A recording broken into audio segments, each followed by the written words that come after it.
Bismillahirrahmanirrahim. Assalamualaikum warahmatullahi wabarakatuh.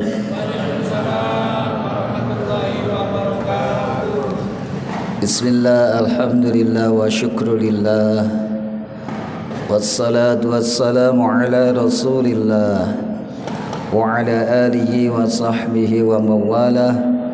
La haula wa la quwwata illa billahil aliyyil azim. Bapak Ibu saudara hadirin jamaah salat Isya dan tarawih Masjid Raudhatul Falah rahimakumullah. Syukur alhamdulillah kita panjatkan kehadirat Allah sampai saat ini kita masih diberi kekuatan lahir dan batin iman yang istiqomah. Mudah-mudahan iman kita yang menyertai kita dalam melaksanakan salat Isya dan tarawih di masjid yang kita cintai ini, iman itu tetap menyertai kita sampai akhir hayat kita dalam keadaan husnul khatimah. Salawat dan salam mudah-mudahan tetap tercurah kepada baginda Rasulullah Muhammad sallallahu alaihi wasallam. Mudah-mudahan kita semua, keluarga kita, zuriyah kita, termasuk umat Rasulullah yang mendapatkan syafaatnya di hari kemudian nanti. Bapak Ibu hadirin sekalian rahimakumullah, masing-masing kita adalah anak. Walaupun tidak semua kita adalah orang tua, karena setiap anak terlahir dari orang tua dan tidak ada orang tua yang terlahir dari anak. Semua kita yang hadir di sini, mulai dari anak-anak, yang remaja, yang dewasa, dan orang tua sekaligus, kita yang di sini semuanya adalah anak. Oleh karena itu, bagaimana pesan Allah dalam Al-Quran tentang hal anak itu? Wa qadha rabbuka alla ta'budu illa iyyahu wa bil walidaini ihsana. Dan Tuhanmu telah memerintahkan kepada kamu agar kamu jangan menyembah selain kepada Allah. Wa bil walidaini ihsana, dan hendaklah kepada kedua orang tua engkau senantiasa berbuat baik. Perintah berbuat baik kepada kedua orang tua ditempatkan perintah kedua setelah penyembahan kepada Allah. Ini maknanya betapa pentingnya kita ini berbakti kepada kedua orang tua. Oleh karena itu saudara hadirin rahimakumullah, secantik apapun amal ibadah kita, sehebat apapun puasa kita, sebagus apapun tadarus tarawih kita, qiyamul lail kita, tahajud kita, tapi kalau kita masih menjadi anak yang durhaka kepada kedua orang tua kita, jangan berharap amal-amal kebaikan kita itu akan memasukkan diri kita ke surganya Allah. Karena apa? Surganya Allah di sana digantungkan oleh Allah dalam keridhaan kedua orang tua kita. Ridhallah fi ridhal walidaini wa sukhtullah fi sukhtil walidain. Ridhonya Allah terletak kepada ridhonya kedua orang tua, dan murkanya Allah pun terletak kepada murkanya kedua orang tua. Jadi kalau kita ingin mencari ridha Allah, cari dulu di sana ridhonya kedua orang tua kita. Pasti di sana ada ridha Allah. Oleh karena itu, insya Allah Idul Fitri tinggal 1 hari lagi kita berpuasa. Ini adalah tarawih yang terakhir insya Allah. Manfaatkan nuansa Idul Fitri itu untuk kembali kepada orang tua kita, bersimpuh di hadapan orang tua kita, mohon ampun, mohon ridhonya orang tua kita. Karena sehebat apapun ibadah kita tidak menjamin diri kita mendapat ridho Allah sebelum ada ridho kedua orang tua kita. Karena apa saudara hadirin? Allah tahu persis betapa besarnya pengorbanan orang tua kepada anaknya. Cobalah kita hitung-hitung pengorbanan orang tua selama kita berada di tengah-tengah mereka. Mulai kapan kita berada di tengah-tengah orang tua kita? Mulai ibu kita hamil. Di sana diterangkan oleh Allah, wa wassaynal insana biwalidayhi hamalatsu ummuhu wahnan ala wahn wa fisaluhu fi 'amaini anishkur li wa liwalidayka. Tuhanmu telah memerintahkan kepada kamu agar kamu senantiasa berbuat baik kepada kedua orang tua. Ibumu yang telah mengandung kamu wahnan ala wahn selama 9 bulan 10 hari dalam keadaan susah di atas susah, derita di atas derita, sakit di atas sakit. Tapi apa yang dilakukan ibu kita pada saat itu? Dia merawat janinnya dengan hati-hati, dengan kecintaan, supaya diri kita terlahir ke dunia ini dalam keadaan selamat, sehat, tidak kurang suatu apapun. Dan di saat ibu kita melahirkan diri kita, taruhannya adalah nyawa, Pak Bu.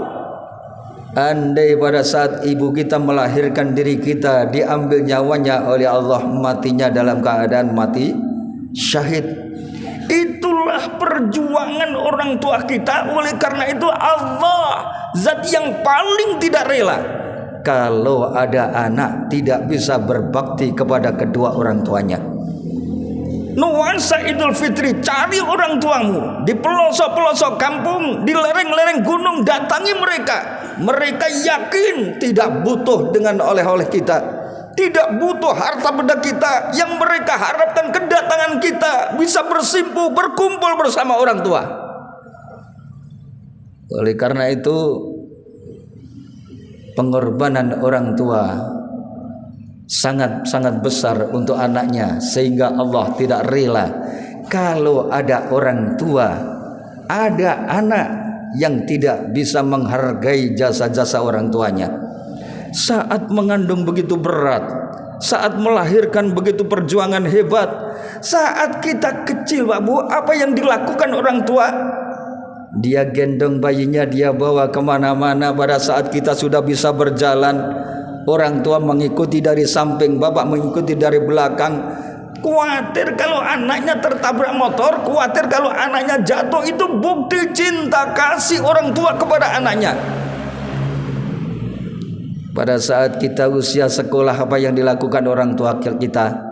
Mereka, bapak kita peras keringat banting tulang, mencari uang agar kita anak-anaknya bisa sekolah sebagaimana anak-anak orang yang lain. Rasa malu kadang-kadang dia pendam. Dia kerja apa saja dia lakukan agar anaknya bisa bersekolah. Setelah kita dewasa, lulus sekolah, apa yang dilakukan orang tua? Orang tua masih berpikir bagaimana anaknya bisa mendapatkan pekerjaan. Setelah dapat pekerjaan, kita menikah, apa yang dilakukan orang tua? Biaya berjuta-juta dikeluarkan orang tua untuk kebahagiaan kita. Itu cinta kasih orang tua kepada sang anak.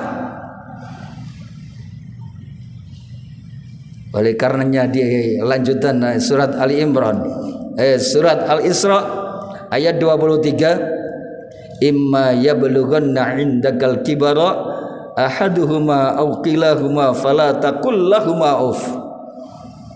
Kalau orang tuamu ada pada pemeliharaanmu,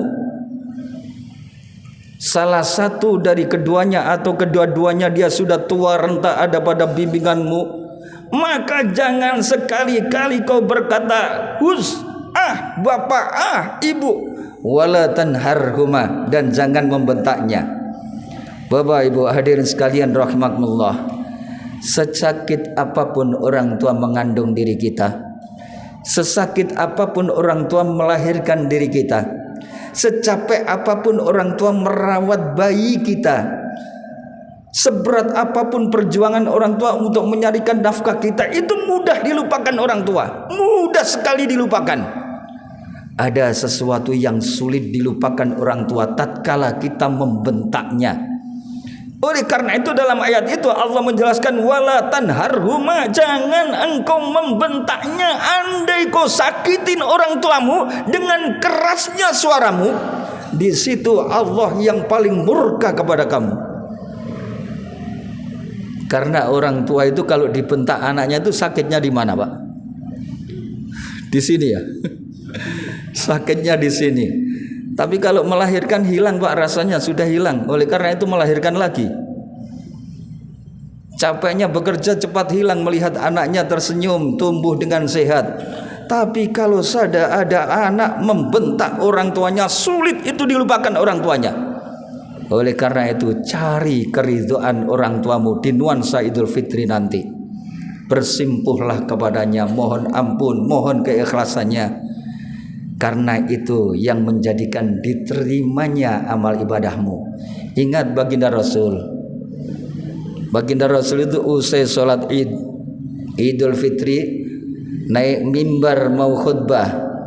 Baginda Rasul itu diminta malaikat Jibril. Malaikat yang paling mulia di antara malaikat adalah Jibril karena yang membawa Al-Quran. Nabi yang paling mulia di antara para nabi yang lain adalah Nabi Muhammad karena dia mendapat Al-Quran. Kalau yang berdoa itu Jibril yang mengamini itu baginda Rasul, mana mungkin doa itu meleset dari sasaran. Apa doa Jibril? Ya Rabb, jangan kau terima puasa dan ibadahnya anak-anak yang durhaka kepada orang tuanya ya Rabb. Baginda Rasul mengucap amin. Kalau doa itu diamini oleh Rasulullah, yang berdoa adalah malaikat yang mulia, mana mungkin doa itu tidak diijabah oleh Allah Subhanahu wa taala. Oleh karena itu mudah-mudahan nuansa Idul Fitri nanti benar-benar kita bisa memanfaatkan. Karena di lain kesempatan barangkali kita ada rasa malu, ada rasa sungkan, ada rasa enggan untuk mohon ampun kepada orang tua. Tapi pada saat Idul Fitri benar-benarlah bersimpuh di hadapan orang tua, minta semuanya ridhonya, dan mintalah doa kepada kedua orang tua. Karena di situ kunci kesuksesan hidup dunia akhirat kita. Mudah-mudahan kita semua tetap istiqomah dalam kebaikan, dan mudah-mudahan semua amal ibadah kita diterima oleh Allah Subhanahu wa taala. Mudah-mudahan kita semua nanti dipertemukan lagi dengan Ramadan tahun depan, dan mudah-mudahan kita diwafatkan oleh Allah dalam keadaan husnul khatimah. Kurang lebihnya mohon maaf wal afa minkum. Assalamualaikum warahmatullahi wabarakatuh.